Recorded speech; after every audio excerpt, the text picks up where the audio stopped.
Friends like చేయండి share చేయండి subscribe చేసుకోండి ఫ్రెండ్స్. బదరగాలిపోతుంది.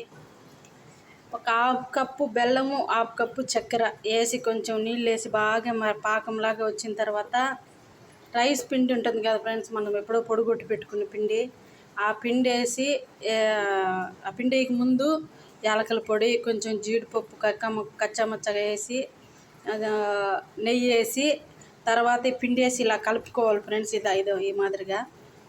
ఇప్పుడు ఇది ఆయిల్గా అయిపోయింది.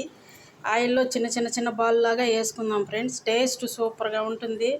ఇదైతే కాలిపోతుంది ఫ్రెండ్స్. నాకు వేసి చూపించా చూడండి ఫ్రెండ్స్.